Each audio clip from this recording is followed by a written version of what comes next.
Bwana Yesu asifiwe. Karibu katika ibada ya asubuhi ya Anza Siku na Bwana inayokuja kwako na mimi Pastor Miamba, na leo ni siku ya Ijumaa. Tunaenda mbele za Mungu kwa moyo wa shukrani, kumshukuru Mungu kwa ajili ya matendo makuu aliyoyafanya.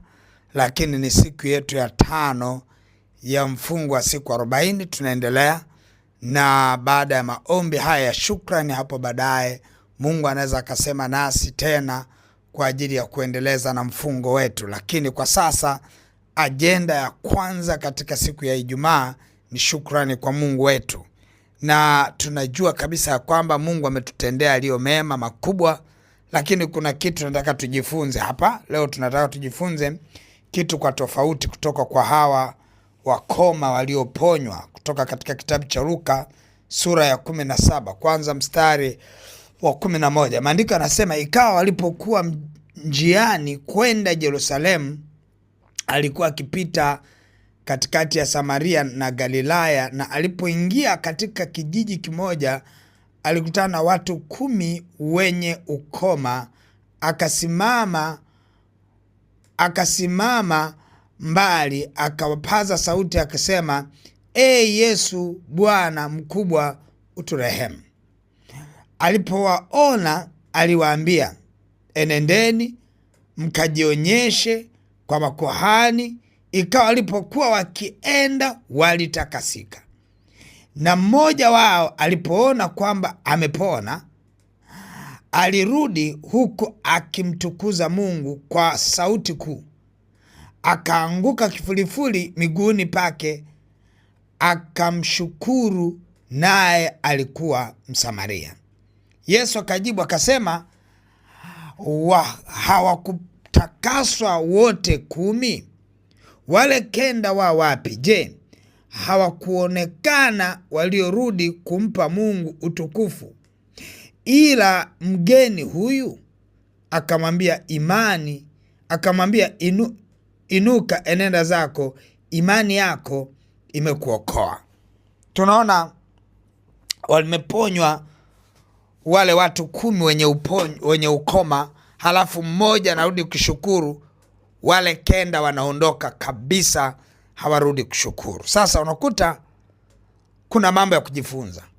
La kwanza ni kwamba Yesu anavyoachilia uponyaji kwetu hata hivi leo, anatutarajia twende mbele zake kwa shukrani.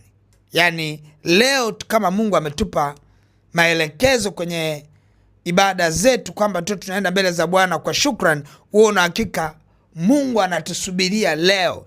Tuna ugeni mbele za Mungu. Mungu ana ugeni wa watu wake kwenda kumshukuru leo. Kwa hiyo wale wakoma hawakujua ya kwamba Yesu alikuwa anasubiria. Ilikuwa ni demand, ni utayari, ni demand. Ile demand ni kwamba ulikuwa ni it was a demand kwa Yesu kwamba watu wake waende kumshukuru. Hawa watu especially wameponywa, ilikuwa inawapasa waende kumshukuru. Sasa yamkini wale 9, wale 9 ambao hawakwenda kushukuru, labda hawakuchukulia jambo hili kama ni muujiza.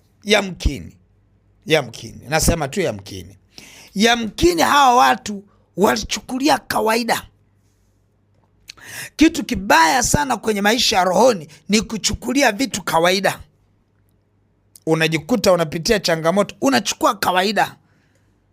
Hawa watu yamkini walichukulia kawaida, hawakwenda kumshukuru Mungu. Lakini Biblia inasema shukuruni kwa kila jambo, kwa maana hayo ni mapenzi ya Mungu kwetu. Ni demand pia, ni lugha ya demand kwamba watu waende wamshukuru. Lakini pia tunaona Mzaburi anasemaje?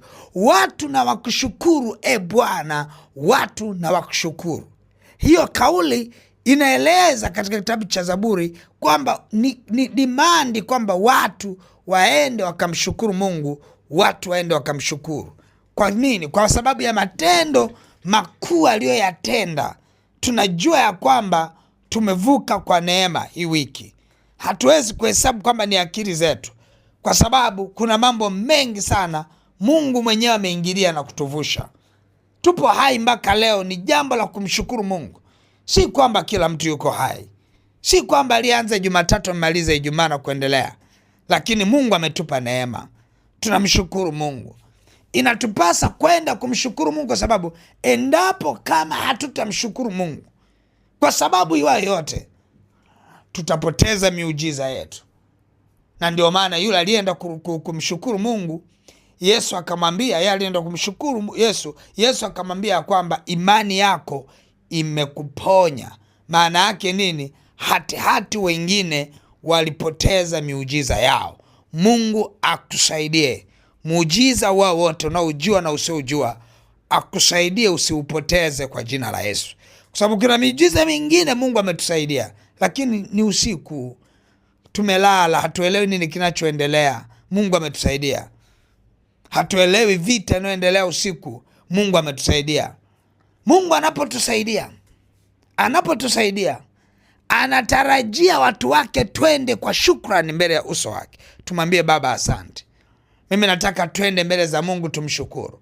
Kama si Bwana aliyekuwa upande wetu, kama sio yeye aliyetufunika kwa nguvu zake, kama sio yeye anayetulinda mpaka dakika hii, Mungu wetu anatutetea, Mungu wetu anatulinda. Kama sio yeye, mimi na wewe tuseme leo, Mungu ametutetea, ametustawisha, ametupa furaha, ametupa amani. Hauhitaji kucomplain, hauhitaji kulalamika. Unatakiwa we na neno la shukurani. Tunaenda kumshukuru Mungu.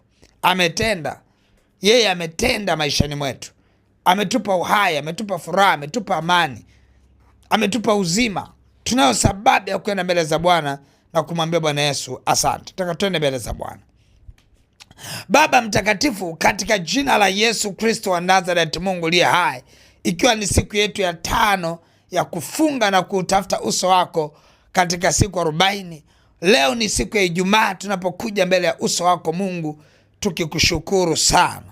Mungu liye hai, asante kwa vile ambavyo unatutetea na kutupigania. Asante kwa maana najua adui alikuja kwa njia moja, ukamtowesha mbele yetu kwa njia 7 sawa sawa na maandiko. Baba, nakushukuru kwa maana unatupigania, unatulinda na kututetea. Tunakuja mbele zako kwa moyo wa shukrani, tukiwa tumebeba sadaka za kushukuru Mungu wa kweli. Tunakushukuru kwa yote uliyotenda kwetu. Nakushukuru kwa ajili ya mimi na watu wangu. Ninaomba neema yako Bwana ya kuendelea kuona programu hii ya kushukuru Mungu wa kweli iwe na mafanikio ndani ya mioyo ya watoto wako. Tunapoendelea na programu hii mwaka huu ya kushukuru Bwana, ninaomba neema yako Mfalme, katika jina la Yesu. Tunakushukuru Mungu liye hai kwa mambo makubwa na ya ajabu ulioyatenda kwetu. Hatupo tayari kupoteza miujiza yetu. Tumekuja mbele zako kwa shukrani. Mungu liye hai, asante kwa maana hata yale mengine ambayo haujafanya, tunapokuja kwa shukrani milango inafunguka. Baba asante. Naomba neema yako milango iliyofunguliwa, ninaomba siku ya leo ikawa ya baraka. Tunapokushukuru Mungu liye hai, tunaliomba lile ongezeko unaloliachilia kwa watu wanaokushukuru, kama vile ambavyo uliachilia ongezeko wakala makutano, kwa sababu Yesu alikuja mbele ya uso wako na kukushukuru. Na mimi nakushukuru. Ninaomba neema yako kwa ajili ya watu wangu, ninaomba neema yako kwa ajili ya maisha yetu. Tukienda kinyume na nguvu za giza na roho za kuzimu, tunaenda kinyume na uharibifu wa mambo yote uharibifu, tunaenda kinyume na ratiba zote za giza, tunaharibu kwa damu ya mwana kondoo na kwa jina la Yesu. Baba asante kwa neema na rehema. Sifa na heshima ni zako. Amen, amen, amen. Mungu wangu akubariki sana. Basi utashika sadaka yako nzuri njema kwa Bwana, sadaka ya shukrani kwa ajili ya kuvuka wiki nzima. Unaweza ukaachilia sadaka hiyo ya shukrani kwa ajili yako, lakini pia unaweza ukaachilia sadaka ya shukrani kwa ajili ya watoto wako. Unaweza ukaachilia sadaka ya shukrani pia kwa ajili ya ndugu zako ambao ungewapenda wapokee. Unamshukuru Mungu kwa ajili yao, amekutendea kwamba amekuwa salama na mambo mengine kadha wa kadha. Nataka tuende mbele za Bwana tumshukuru Mungu. Basi utaachilia hiyo sadaka kwenye ile lipa namba M-Pesa ambayo ni 577876 au namba za mawasiliano 0713842123 au 0744982517. Mungu wangu akubariki na uwe na siku njema. Amen.